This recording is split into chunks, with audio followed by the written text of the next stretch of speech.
Assalamualaikum warahmatullahi wabarakatuh. Perkenalkan, saya Nuha Sandi, salah satu anggota kelompok KKN 76 Gedongan. Di sini saya akan memaparkan gagasan atau proker dari saya, yaitu pengelolaan bank sampah. Masuk kepada pembahasan pertama mengenai pengertian bank sampah. Bank sampah yaitu suatu tempat yang digunakan untuk mengumpulkan sampah yang sudah dipilah-pilah dan kemudian menjualnya sehingga masyarakat mendapatkan keuntungan ekonomi dari menabung sampah-sampah tersebut. Selanjutnya yaitu ada klasifikasi sampah. Klasifikasi sampah sendiri terdapat dua, yaitu anorganik dan organik. Apa sih sampah anorganik itu? Sampah anorganik biasanya diisi dengan sampah-sampah yang sulit terurai atau tidak bisa terurai, berupa plastik, kaleng, botol, dan lain-lain. Sedangkan sampah organik biasanya diisi oleh sampah-sampah yang mudah terurai, berupa sisa makanan, ranting, dedaunan, dan lain-lain. Apa sih manfaat dari bank sampah? Jadi, melalui bank sampah ini, sampah non-organik akan dipilah-pilah dan selanjutnya dijual kepada pengepul. Sedangkan sampah organik yang ada akan dijadikan pakan dari maggot yang akan dibudidayakan.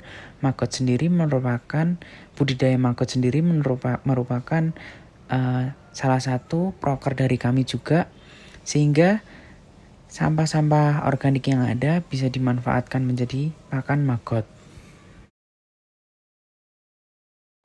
Masuk ke bab selanjutnya yaitu pendirian dan pengembangan. Yang pertama ada sosialisasi awal. Untuk memberikan pengenalan dan pengetahuan dasar kepada masyarakat yang di dalamnya meliputi pengertian bank sampah, alur, dan sistem pengelolaannya.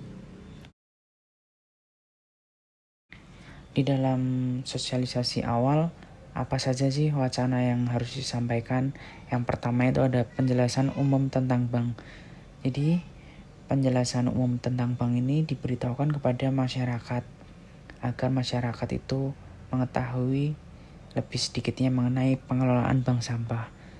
Yang kedua itu penjelasan alur.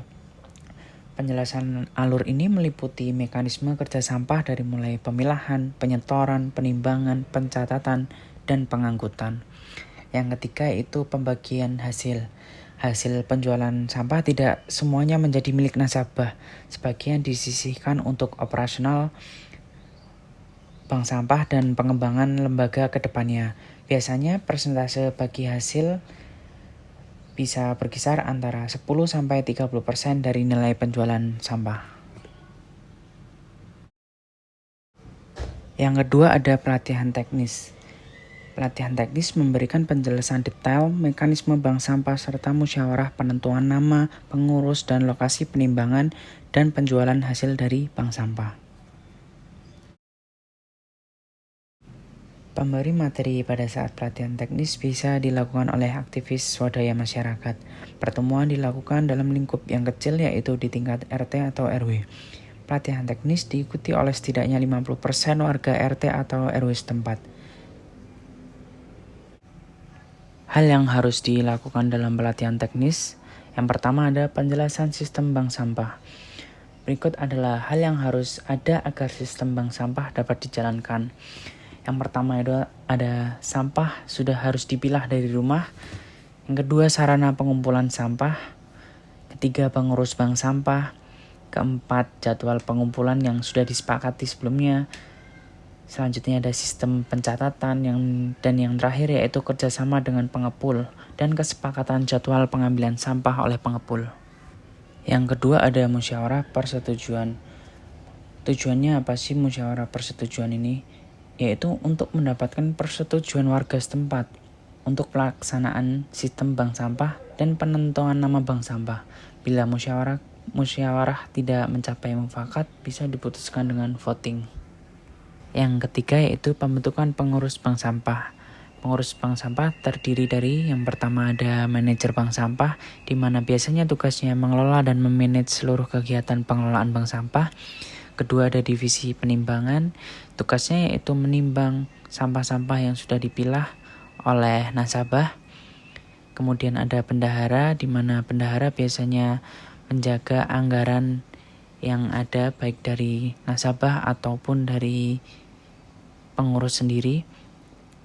Yang keempat ada divisi pencatatan dan administrasi, biasanya mengelola, mencatat segala macam bentuk administrasi, transaksi, dan yang lainnya yang berkaitan dengan pengelolaan bank sampah. Dan yang terakhir yaitu divisi pengepakan, di mana divisi pengepakan ini yaitu orang yang mengorganisir atau mengepak sampah-sampah yang sudah dipilah yang nantinya akan diambil oleh pengepul. Selanjutnya ada musyawarah operasional, di mana di dalamnya meliputi lokasi bank sampah, kemudian pengepul yang akan ditunjuk, pengelompokan sampah yang bisa disetorkan berdasarkan kategori, jenis, dan lain sebagainya. Kemudian berat minimum sampah yang harus disetorkan, jadwal penyetoran dan pengangkutan sampah, dan juga jangka waktu penarikan tabungan. Yang terakhir ada indikator keberhasilan bank sampah. Indikator keberhasilannya biasanya meliputi yang pertama peningkatan kebersihan lingkungan, kedua peningkatan kesehatan masyarakat, dan yang terakhir besaran penghasilan tambahan bagi masyarakat. Yang ketiga, pelaksanaan sistem bank sampah. Pelaksanaan sistem bank sampah dilakukan pada saat hari yang telah disepakati. Pengurus siap dengan administrasi dan peralatan yang ada. Nasabah membawa sampah yang sudah dipilah ke kantor bank sehingga akan mendapat uang. Pelaksanaan sistem bank sampah dari pengurus sendiri yang harus disiapkan antara lain yaitu yang pertama, buku registrasi nasabah, kedua, buku besar administrasi bank sampah. Kemudian yang harus dipersiapkan bagi nasabah yang pertama ada buku tabungan nasabah data global, yang kedua, buku tabungan nasabah data setiap penjualan. Yang keempat ada pemantauan dan evaluasi. Masyarakat harus selalu melakukan pendampingan supaya kendala-kendala yang ada dapat dievaluasi sehingga masalah dapat ditangani dan pengelolaan dapat dijalani dengan jauh lebih baik lagi. Yang kelima yaitu pengembangan. Kegiatan pengelolaan bank sampah ini dapat dikembangkan, misalnya unit usaha sembako, simpan pinjam, dan lain-lain sesuai dengan kebutuhan warga setempat. Masuk ke bab selanjutnya yaitu mekanisme bank sampah. Yang pertama ada pemilahan sampah rumah tangga. Pemilahan sampah rumah tangga, nasabah harus memilah sampah sebelum disetorkan ke bank sampah. Pemilahan sampah tergantung pada kesepakatan saat pembentukan bank sampah. Misalnya, berdasarkan kategori sampah organik dan anorganik. Biasanya sampah anorganik kemudian dipisahkan lagi berdasarkan jenis bahan. Misalnya berupa plastik, kertas, kaca, dan lain-lain. Yang kedua ada penyetoran sampah ke bank. Waktu penyetoran sampah harus sudah disepakati, misalnya seminggu sekali di hari Minggu. Hal ini bertujuan agar sampah tidak menumpuk serta memudahkan waktu dari pengurus atau nasabah itu sendiri. Yang ketiga ada penimbangan. Jadi sampah yang sudah disetor ke bank kemudian ditimbang. Berat sampah yang bisa disetorkan sudah ditentukan pada kesepakatan sebelumnya. Misalnya, sampah yang ada itu harus minimal 1 kg. Yang keempat ada pencatatan.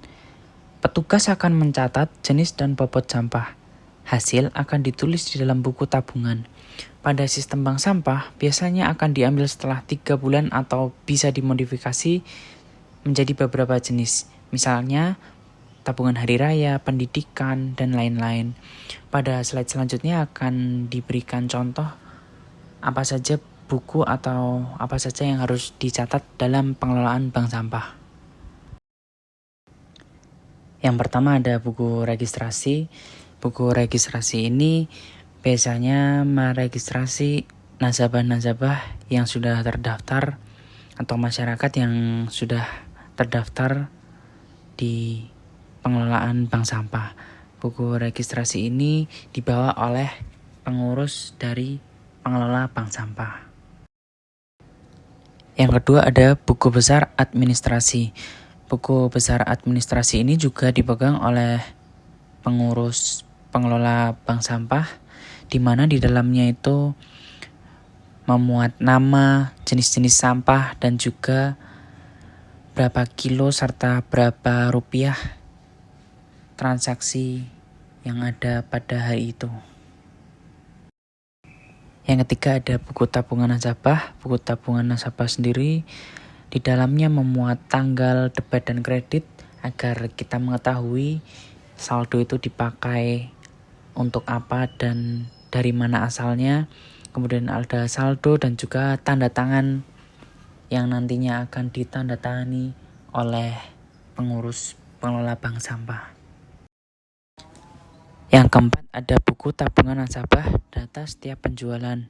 Di dalamnya isinya hampir mirip seperti yang dipegang oleh milik dari pengurus. Hal ini dikarenakan supaya data-data yang ada bisa terbackup sehingga tidak rancu dan data yang ada itu benar. Hampir sama di dalamnya meliputi nama, jenis-jenis sampah, total yang merupakan berapa total berat sampah dan juga saldo atau rupiah, dan juga yang di paling kanan itu ada tanda tangan koordinator atau pengurus bank sampah.